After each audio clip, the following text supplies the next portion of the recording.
Boa noite, amigos, todos vocês que estão aqui, aqueles que nos acompanham através da internet. É sempre uma alegria muito grande falar a respeito dos ensinamentos de Jesus. E o tema desta noite é uma passagem que está no Evangelho de João, capítulo 2, versículos 23 a 25. Antes de começar, gostaria de dizer que o nosso companheiro, Cássio, é extremamente gentil. Mas esta é a passagem do Evangelho de João. Diz o seguinte: enquanto estava em Jerusalém para a festa da Páscoa, vendo os sinais que fazia, muitos creram em seu nome. Mas Jesus não tinha confiança neles, porque os conhecia a todos e não necessitava de que o informassem sobre homem algum, porque conhecia o que havia no homem. E é exatamente essa frase que está em vermelho que nós vamos conversar a respeito. Em cima dessa frase, Emmanuel, o Espírito Emmanuel, constrói uma linda mensagem a respeito de algumas figuras que conviveram com Jesus.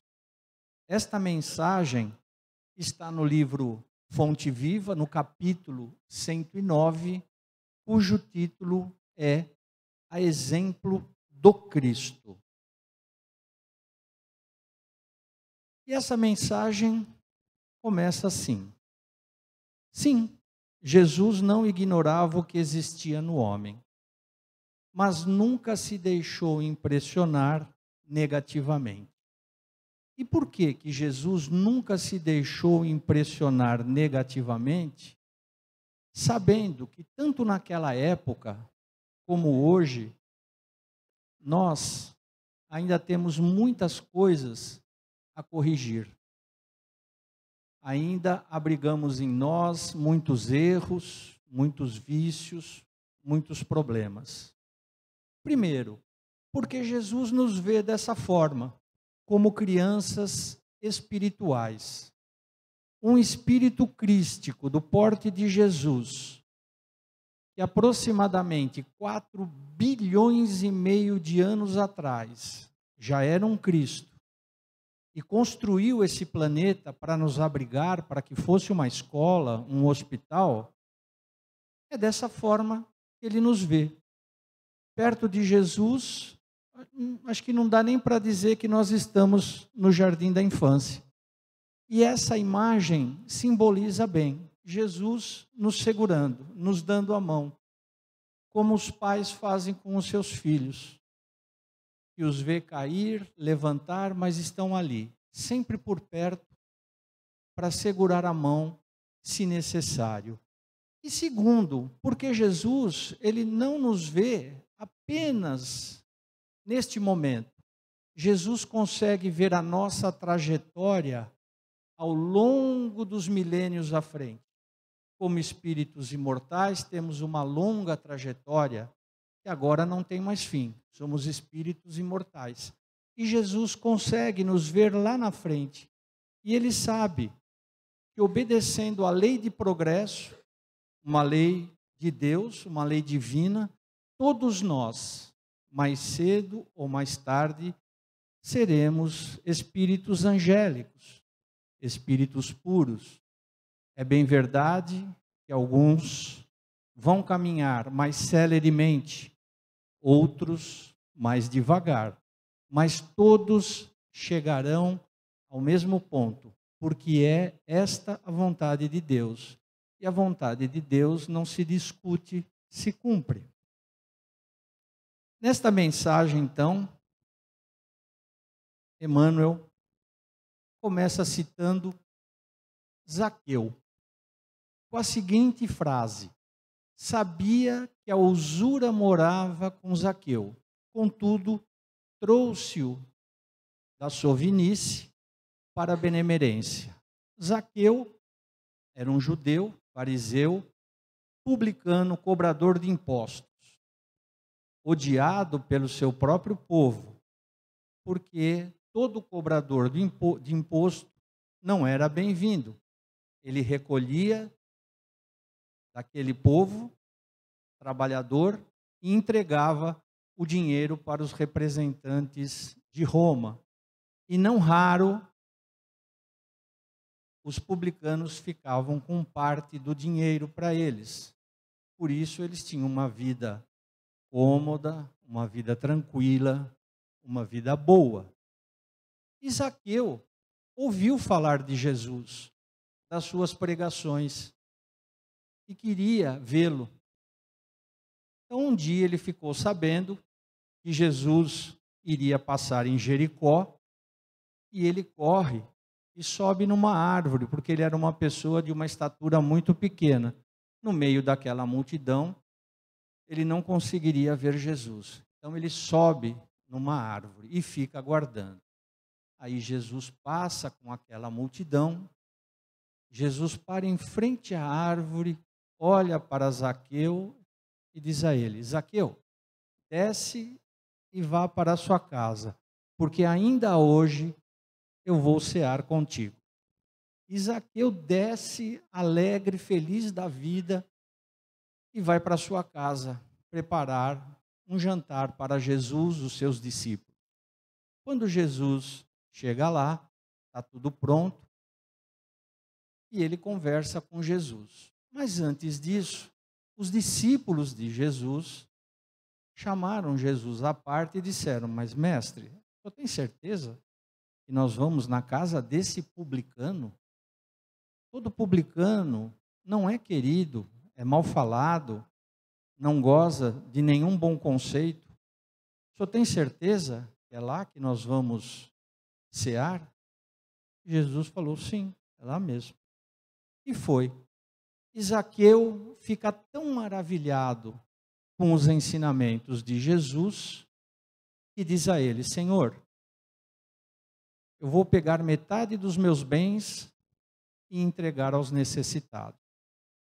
E se porventura eu tenha tirado alguma coisa de alguém, eu vou retribuir 4 vezes mais. E aí Jesus diz a Zaqueu: bem-aventurado és tu, que agora contemplas em tua casa a verdadeira salvação. Numa linguagem atual e de brincadeira, é lógico, poderíamos dizer: Jesus fez um gol. Trouxe aquele homem que explorava pessoas do seu próprio povo para uma situação completamente diferente. Um segundo personagem é Maria Madalena. Jesus não desconhecia que Madalena era possuída pelos gênios do mal. Entretanto, renovou-a para o amor puro. Muitas pessoas dizem que a transformação de Paulo de Tarso foi muito grande quando ele estava indo para Damasco perseguir os cristãos. Cai do cavalo, vê Jesus e a partir dali ele se transforma completamente. Mas como diz Haroldo Dutra Dias, Paulo de Tarso era um homem da lei. Ele conhecia em profundidade. Apenas ele estava mal direcionado. Quando ele conhece Jesus, ele caminha para a direção certa e se transforma num cristão que leva a palavra do Cristo em várias regiões do mundo. Mas Maria Madalena, a transformação é maior, porque ela nada conhecia das leis. E, no entanto, ela se transforma profundamente após aquele episódio na praça, onde ela foi perseguida, e os judeus da época queriam matá-la atirando pedra, porque esta era a lei. E Jesus então diz a ela, diz a aquelas pessoas que estavam com as pedras na mão: quem não tiver pecado, que atire a primeira pedra. Houve um silêncio muito grande, todos foram saindo, os mais velhos primeiro, e Jesus pergunta a Maria Madalena: onde estão os teus juízes? Quem te condenou? E ela diz: ninguém. E ele diz: eu também não te condeno. Vá e não peques mais. E João, de quem nós estamos falando do Evangelho, indaga Jesus: como assim, Senhor? Na lei está escrito que ela deve ser apedrejada. E Jesus diz: por acaso tu conheces alguma coisa da vida desta mulher? Sabe o que ela tem passado? O escárnio que ela tem sofrido dos seus pais, dos seus filhos e do seu marido? Você quer agravar ainda mais a situação dessa mulher? E João então entende aonde Jesus queria chegar. Maria Madalena se torna uma pessoa totalmente diferente e acompanha o Cristo até o último momento. Ela fica ao lado de Maria, ao pé da cruz. E em função dessa transformação, Jesus diz a João: é por isso que não condeno o pecador para afastar o pecado. Em todas as situações, prefiro acreditar sempre no bem.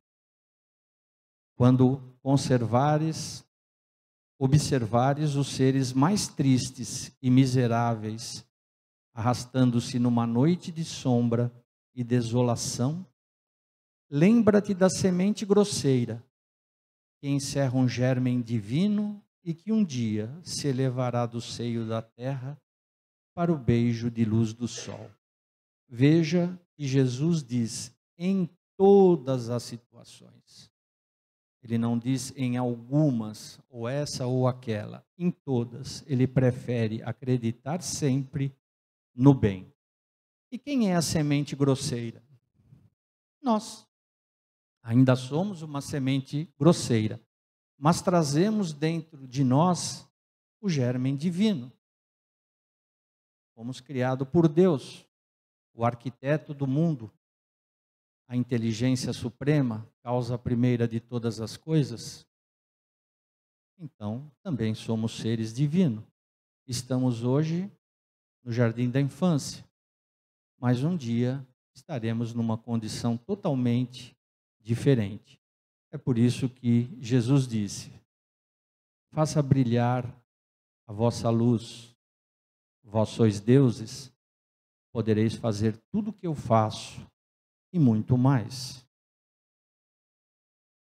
Um outro personagem da história foi Nicodemos.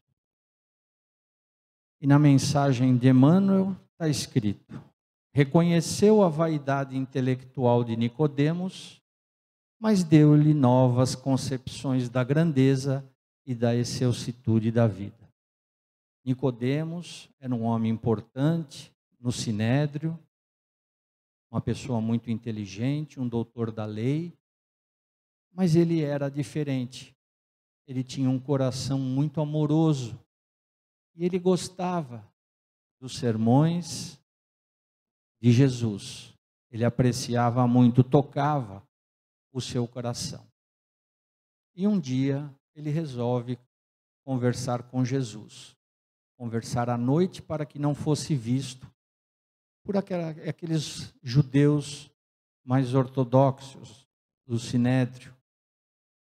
E ele fala: Jesus, eu tenho vivido para estudar todas as leis judaicas, mas eu gostaria de saber do Senhor Quais são os recursos que eu tenho que mobilizar para ter em meu coração o reino de Deus? E Jesus, então, lhe diz: Nicodemos, não basta que tenhas vivido a interpretar a lei, antes de raciocinar sobre as tuas disposições, deverias ter-lhe sentido os textos. O que Jesus quis dizer para Nicodemos? Não basta conhecer a lei. Não basta para nós que estamos aqui conhecer de ponta a ponta o livro dos Espíritos, o Evangelho segundo o Espiritismo, o livro dos Médiuns, Céu e Inferno, a Gênese, que são as obras básicas da codificação. Porque todo esse conhecimento, se ficar apenas aqui, é mera intelectualidade. Todo esse conhecimento tem que percorrer um longo caminho, embora do ponto de vista físico seja muito perto do cérebro ao coração. Mas na prática, o caminho é bastante longo. E aí vem um terceiro caminho, talvez mais longo ainda. É somar todo esse conhecimento, o melhor dos nossos sentimentos, e transformar isso em ação, em trabalho, no bem. Foi exatamente isso que Jesus disse a Nicodemos. Não adianta você viver interpretando a lei, ficar raciocinando sobre ela, muitas vezes discutindo futilidades. O mais importante é você aplicar tudo isso na prática, no dia a dia, com o teu semelhante. E é essa mensagem que nós também podemos e devemos aproveitar. Uma outra passagem interessante refere-se às dúvidas que o discípulo Tomé tinha. Então, na mensagem, vê as dúvidas de Tomé sem desampará-lo. Nessa figura, nessa pintura, ali está Tomé mexendo no corpo de Jesus. Porque depois de um tempo que Jesus tinha desencarnado, ele aparece para os seus discípulos. Todos ficaram maravilhados. E Tomé, como sempre, um pé atrás. Será que é mesmo? E Jesus conhecia todos eles. Ele estica as mãos e fala: Tomé, olha as chagas na minha mão. Olha a marca dos cravos da crucificação.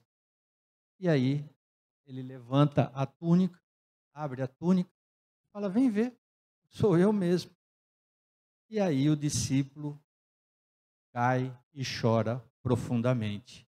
Mas não é só esse episódio que nos faz lembrar de Tomé. Existe uma passagem muito interessante, porque Tomé, ele achava que para o Evangelho de Jesus prosperar, teria que ter o apoio das pessoas importantes daquela época, dos judeus do Sinédrio, que eram os doutores da lei, e também dos romanos. Então ele insistia para que Jesus fizesse sinais, porque aquele povo queria ver sinais, queriam ver milagres. E um dia, Jesus meio que perde a paciência com Tomé e fala assim: Tomé, esse pessoal não tem visto os meus discursos? Não tem me acompanhado? Eles não viram os milagres que eu fiz, restituindo a vista ao cego? Aquele que não podia andar, andou. Os leprosos, o que mais eles querem? E você fica o tempo todo dizendo que eu preciso fazer sinais, fazer sinais. Eu não vou fazer mais sinais. E Tomé fica assim, entre decepcionado e surpreso com aquela resposta de Jesus. E aí Jesus diz a ele: uma só lágrima que console e esclareça um coração atormentado vale mais do que um sinal imenso no céu. O nosso sinal é o do amor, que eleva e que santifica. No Evangelho do Reino, o sinal do céu tem de ser o completo sacrifício de nós mesmos. A partir dessa resposta do mestre a Tomé, Tomé se acalma e entende que não adianta insistir com o mestre para fazer sinais, porque para o mestre os verdadeiros sinais são esses. E o completo sacrifício de nós mesmos é aquilo que nos compete fazer.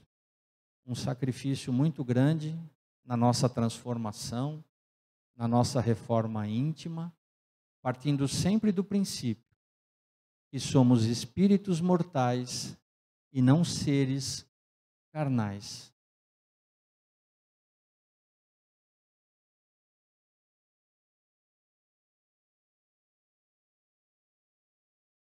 Conhece a sombra que habita em Judas, sem negar-lhe o culto da afeição. Judas foi aquele discípulo rebelde que mais demandou amor, carinho e compreensão de Jesus. Era politizado, não aceitava de forma alguma ver o seu povo subjugado por Roma. Queria libertá-lo a qualquer preço, a qualquer custo.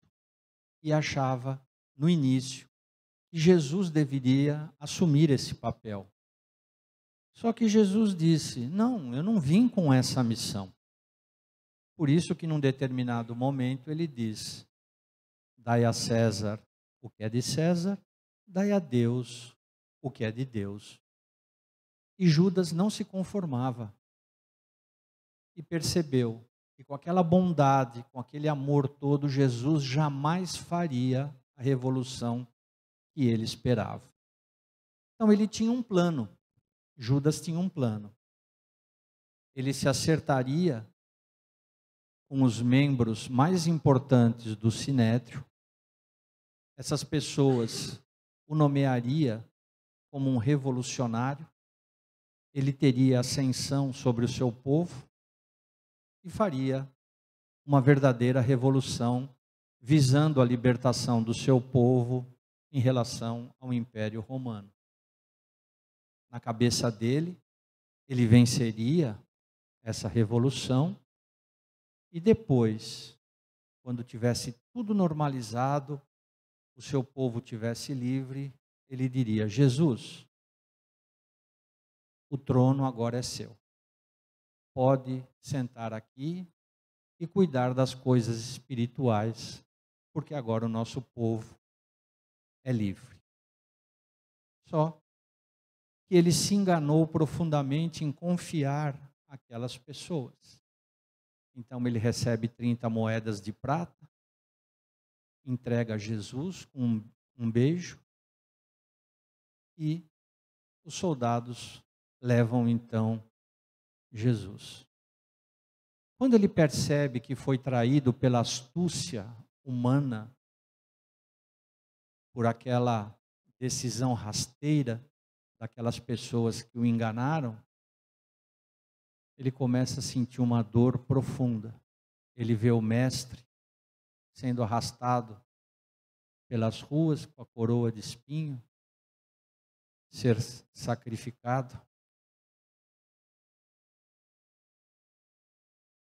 E aí ele se suicida. Mas, entre relâmpagos terríveis e trovões violentos, o discípulo infeliz escutava a voz de Jesus, consoladora e inesquecível, penetrando-lhe o íntimo da alma, dizendo-lhe: eu sou o caminho, a verdade e a vida. Ninguém vai ao Pai senão por mim. E Jesus, no seu derradeiro momento na cruz, no auge da sua dor, está rodeado de espíritos angélicos, esperando que o Mestre retornasse ao seu reino. Músicas celestiais indescritíveis. E Jesus então chama um de seus anjos e diz: vá até Judas, porque ele acabou de se matar. E o anjo vai. E para finalizar, talvez o mais importante de todos, se assim podemos dizer, Simão Pedro. Jesus identificou a fraqueza de Simão Pedro. Todavia, pouco a pouco instala no coração do discípulo a fortaleza espiritual que faria dele o sustentáculo do cristianismo nascente. Quando Jesus começa a recrutar os seus discípulos e chama Pedro, ele percebe naquele homem um ser bruto, nervoso, bravo, ríspido. Mas Jesus sabia que com o tempo iria construir em seu coração o reino de Deus. E algumas passagens de Pedro são marcantes, como no momento da prisão, quando ele tira a espada e corta a orelha do soldado Malco. E Jesus diz a ele: Pedro, embainha a tua espada, porque quem viver pela espada, por ela perecerá. E também aquele episódio famoso que Jesus disse: Pedro, antes que o galo cante, tu me negarás 3 vezes.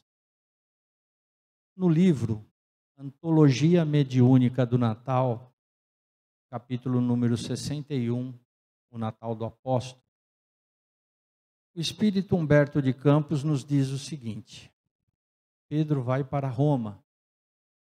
Ali ele se encontrava à noite nos cemitérios com os cristãos que estavam sendo massacrados por amor a Jesus. Mas um dia Simão Pedro, ele é preso pelos soldados romanos. Já era um ancião de mais ou menos 80 anos. Ele fica no cárcere um certo tempo. E um dia, os soldados vão lá e dizem a ele: Pedro, hoje chegou o teu dia. Hoje é o dia do martírio. E Pedro se levanta e começa a caminhar em direção à sua crucificação. Passos vagarosos, cambaleantes, porém firmes e decididos. E ele ia orando a Deus, pedindo que Deus mandasse pessoas mais jovens, mais dispostas a pregar os ensinamentos de Jesus. Porque ele já era um velho, ele já estava cansado, não podia fazer muita coisa. E nesse caminhar, ele começa a se lembrar de Jesus. Uma profunda saudade invade o seu coração. Ele vai caminhando e lembrando tudo aquilo que ele conviveu com o Mestre. As pescarias, as conversas, as pregações, enfim. E ele nem percebeu que o tempo estava passando e ele ali caminhando. Muitas pessoas o reverenciavam por tudo que ele já tinha feito, inclusive alguns soldados romanos. Mas um pretoriano xingava, maltratava, dizia verdadeiros impropérios a Pedro. E assim foi. Quando Pedro percebeu, ele estava sendo colocado na cruz. E aí, ele foi crucificado de cabeça para baixo. Não fica claro se foi um pedido seu, porque ele não se achava digno de morrer como Jesus, ou se era costume da época, em Roma, crucificar as pessoas de cabeça para baixo. A verdade é que Pedro ali ficou, pensando em Jesus, e o tempo passava. E Sertório Aniceto, aquele pretoriano que não parava de xingar Pedro, pega uma pedra pontiaguda e atira na cabeça dele. Pedro sente o sangue escorrer-lhe na face. E pouco a pouco ele vai perdendo as forças. Quando ele vê, ele está do lado do seu corpo físico. Olha para frente, para cima, e uma clareira se abre. Uma luz intensa. Era Jesus que veio buscá-lo. Jesus acolhe Pedro nos seus braços, como se Pedro for uma criança, e leva para paragens celestiais. E Jesus diz: Pedro, fique aqui o tempo que você quiser. Eu preparei isto para você. Se recomponha. Fique à vontade. Porém, a mim, tenho que voltar à terra, porque não me é lícito ficar aqui enquanto houver um gemido de dor. E Pedro diz a Jesus: mas mestre, de novo o Senhor vai se separar? Nós estávamos lá, o Senhor veio. Agora estamos aqui, o Senhor vai voltar? Eu vou junto. Agarra-se aos braços de Jesus e vem parar num cemitério escuro de Roma. E ali, em espírito, ele vê aqueles cristãos que seriam sacrificados no dia seguinte. Vai a cada um, abraça, leva uma mensagem de otimismo. De repente, Pedro sente alguém tocar o seu ombro. Ele olha e era Jesus. E Jesus diz: Pedro, tem alguém aqui que quer falar com você. Quando Pedro olha para o seu túmulo, quem que ele vê? Sertório Aniceto.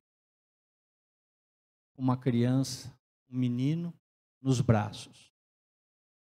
Um homem agora triste, choroso, cabisbaixo, com o seu filho nos braços que estava morrendo. E ele suplicava que Pedro salvasse o seu filho. Pedro, então, aplica passes na criança e a criança vai se recompondo.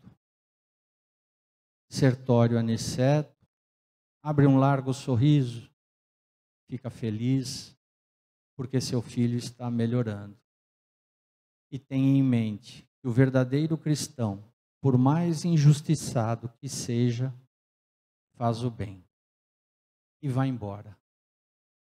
Para Sertório Aniceto, o reino de Deus começava a ser implantado no seu coração naquele momento.